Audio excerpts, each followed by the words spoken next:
Yo, what's poppin' guys? It's Red J here. I'm here today to talk about Boku no Hero Academia, something I have not yet talked about on the channel, but probably should have by now. So I'm gonna talk about Overhaul a bit today, uh, specifically about his abilities and as well as like how they could be used past this arc. Because part of me expects Overhaul to not be defeated this arc, or Chisaki, I mean, whichever. He goes by both actually, so it's fine. But So Overhaul's ability, kind of self-explanatory. His quirk allows him to destroy things and repair things. However, it has been proven that he doesn't have to be the one who destroys something in order for him to repair it, which may be a little confusing. I don't know what the best wording would be, but in chapter 150, Chrono got kicked in the face. Chapter 151, he got an uppercut to the chin and then kicked across the room. 152, he was kicked across the room again, this time into Chisaki, who healed all the damage that had been done to him over the past 3 chapters. So, despite not being the one to hit Chrono a bunch, he was able to be healed by, or Chisaki was able to heal Chrono despite not being the one who hit him a bunch. See, this is confusing to even say, okay? So, no, by the way, a lot of things I have for, like, quotes and stuff, it's all on my phone, so if I'm looking down, excuse me. But, so now that that's been established, I also want to say, so, when Mirio is shot with the quirk-destroying bullet, it is then stated 15 minutes have passed since Mirio caught up to them, and 5 minutes have passed since he was shot with the quirk-destroying bullet. So, and Chrono was healed before the quirk-destroying bullet was shot into Mirio. So what we can draw from that is, at the very least, I'd estimate it was about 10 minutes after he got healed by Chisaki that it stated the times. So I'd say about 10 minutes past the injuries, Chisaki is still able to heal him. So, but like 15, 20, 30 minutes past, we don't know if he'd still be able to heal them. And that's something I'm going to be talking about, the limits of the repairing part of his quirk. So now that I've talked about the definite limits that we know of. Oh, actually, another limit. And, like, okay, if you get punched in the face, or, like, if you break your leg or something, that's a different type of injury. Like, that's an injury. That's not something like you get hooked up to an IV for. Whereas Chisaki's boss, the one time he was shown, he was laying in a bed hooked up to an IV. And so, if Chisaki was able to heal that, considering it's his boss, I feel like he would have healed it by now. But instead he says, sorry boss, it's going to get pretty noisy up here in a bit. So, from that I think we could draw that that's a limitation of his power. The fact that he is not able to heal any, like, more medical as opposed to, like, physical damage. Like, the line is, like, kind of hazy with that, but, like, I think you could get the point. Like, broken leg versus, like, a disease. You can't repair a disease, but you can repair a broken leg. Or at least Chisaki can. And I think, like, the best reasoning I could explain that for is a disease. You can't just, like, say, okay, I'm just gonna, like, stop using whatever part of my body got the disease and let it heal on its own. Whereas, like, if you break your leg, you're on crutches or in a wheelchair for a while the leg heals itself. So maybe the reparation, or the repairing part of his quirk, is reparation a word? Because I'm probably going to end up using it a lot. But, the repairing part of Chisaki's quirk seems to be, like, stuff that, like, it doesn't need anything other than time to heal. Or something like you reverse it a little bit. Again, I'm not sure, because with the idea of there being a time limit, if Chisaki were to, like, say he can cure someone with a disease, if he does that, would that then mean there's a time limit in which he could do it? Like, 2 hours after contracting the disease, you are no longer able to be healed by Chisaki because 2 hours have passed. You see, we don't know if that's a limitation or not, but we do know that he can't heal his boss. Again, otherwise he would have by now. But he definitely can heal physical damage, as he has done with Chrono. I feel like I'm rambling on and repeating myself right now, so I'm gonna move on. But next up, the actual goal for this arc. Let me get to the picture. Azura has said when they were first entering the building, "This time our goal is ultimately the liberation and protection of the child Eri." And then later says, "However, in the worst case scenario, if they were to off the mark and the alliance is also present, we can't complete our objective. You'll stop right there." And when he's saying "you'll stop right there," he's referring to the freshman from UA, because he he was hesitant to like let them all into this mission. Remember, but anyway, so what we can draw from what he said, once Eri is rescued, they basically won. They achieved what they came there for. Chisaki does not need to be captured or killed for this arc to end in a victory on the hero's behalf. And at the very least, the freshmen from UA are able to be they're able to leave. They're able to be dismissed once Eri is protected.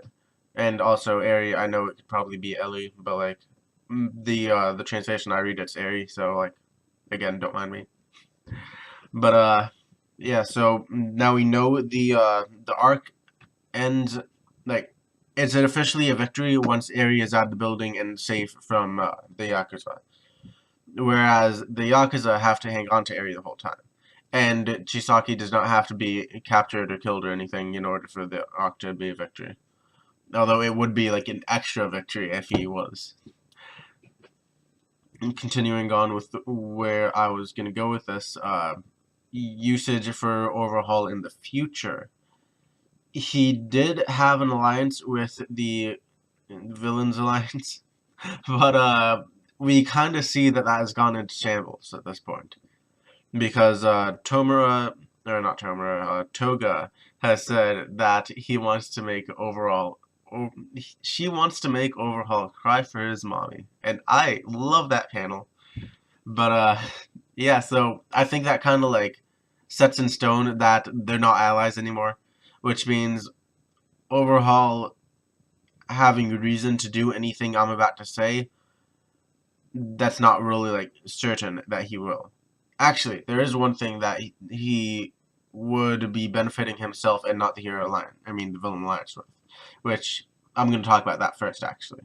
So, you know how end of chapter 53, he kind of like kills a guy and morphs with them, deconstructs both of them, reconstructs them as a one person.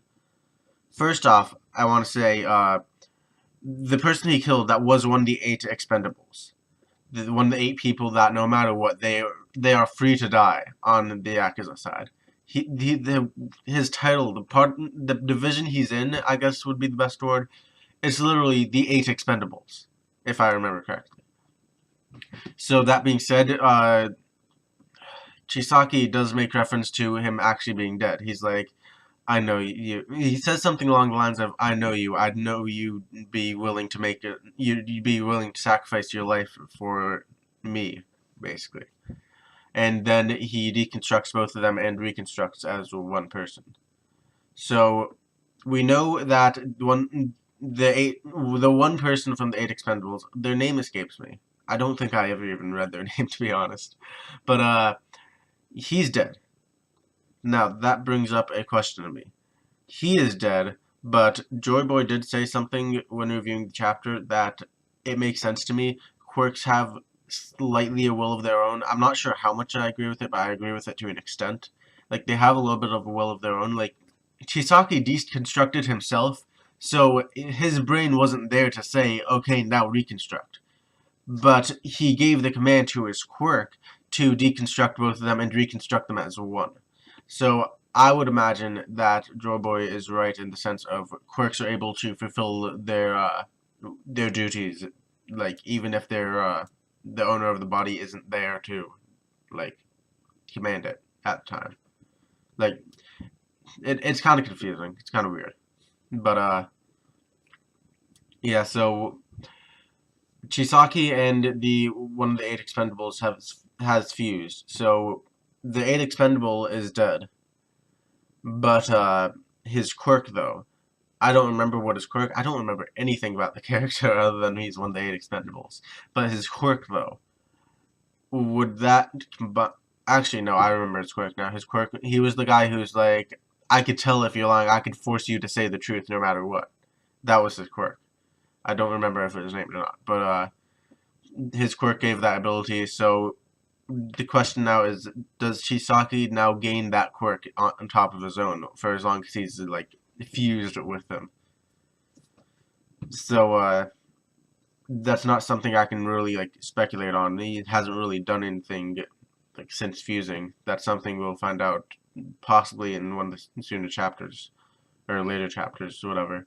But on top of that, though, since it is like a quirk that's not exactly useful in combat, we may not actually see that until he possibly fuses with someone else, which someone he could fuse with, all for one. Now, hear me out. Hear me out. Chisaki lives past this arc. He like he knows that all for one is like off the map, off the grid type thing. I don't know if he knows where he's being held, which is in Tartarus, but if he finds that out, he could effectively break in and like morph with him, fuse with him, like he did with the 8 Expendable. And if he keeps all the quirks, Chisaki effectively becomes the next All for One. Now this does create some kind of some gray areas within the plot, I guess, or plot holes maybe. Like Shigaraki is kind of set up to be the next All for One, in a sense. I'm not sure if he'll actually inherit All for One. I think he will eventually, but we're not sure for a fact if he will. So if Chisaki comes around and does that, first off, Chisaki, there is currently no one on the hero side who would be able to take out All for One. Add on Overhaul's quirk to that, and suddenly you have a completely unstoppable force. If a bunch of heroes like combined forces to take him on, maybe then he'd be able to be taken down. But he's still like a really strong force to be reckoned with, just on his own. And then he still has all the Yakuza below him, as well as his boss and all the followers of his boss who don't listen to him but listen to his boss. Which Chisaki did reference the fact that there are followers that his boss has that don't follow Chisaki, despite Chisaki claiming to have the he's like the best follower, basically, is what he tried to say, I think. Hang on, something in my eye. Okay. So, now let's say he doesn't fuse with All for One. Let's say he strikes some kind of deal with the Villain Alliance or something, I guess. Like, this is where I kind of like, I don't have an actual reason why he would do this as a character, but it would effectively like bring back All for One. So let's say hypothetically he strikes a deal with the Villain Alliance for some sort of like trade-off where he gains something huge. Then the Villain Alliance plus Chisaki break into Tartarus, free All for One, and considering we don't know a time limit of Chisaki's quirk being able to be used to repair someone, he could possibly repair All for One. Like, when we see All for One fight All Might, he doesn't have eyes. He barely has a face at all. It's kind of just like a sack of skin over his head. So, if he's healed, like he said, like, I'm saying, like, so much.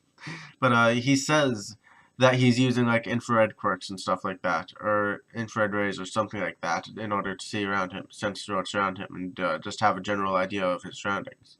And that's revealed when he's being pushed along in a wheelchair into Tartarus, because he says, "Where am I?" And the guard is, "Can't you see? You're in the jail," or something like that. And All for One just kind of like reveals that he can't see, and to me, it kind of sticks out that the guard says, "You fought you fought All Might in that condition without being able to see." So clearly he wasn't at full power. Had he been like able to see and stuff, he would have been at such higher power most likely. And All for One, or All Might, I mean, a lot of alls. A lot of alls. But All Might, I'm not sure would have stood as much of a chance against All for One had All for One been able to see. So if the number one hero could not take on All for One in his prime, well, maybe not in his prime, but like with eyes, then would the heroes be able to defeat him now without the symbol of peace standing as tall as he was? Like, All Might can barely fight now. He can't really stay in his fighting form that much. So clearly, he wouldn't be able to help defeat All for One. But again, I have no idea why this would actually happen, as Chisaki does say that that he will become the next big enemy, basically the next big villain, now that All for One has been taken down. And then that was back when he first met up with the Villain Alliance to try and strike a deal and to become allies. So I think that's about it. To recap, the main thing that I wanted to say was this arc does not require Chisaki to be killed or captured to end. This arc's goal is for Eri to be captured and kept safe.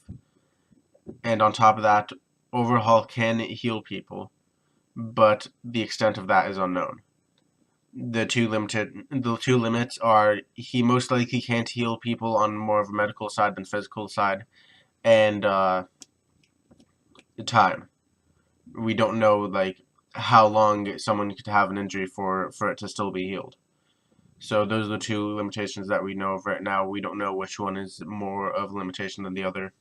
And then the two possible ideas of him either fusing with All for One or healing All for One. Oh, another thing actually. Stain is also Hero Killer Stain is also kept in Tartarus. So if there's some sort of prison break, All for One could be freed.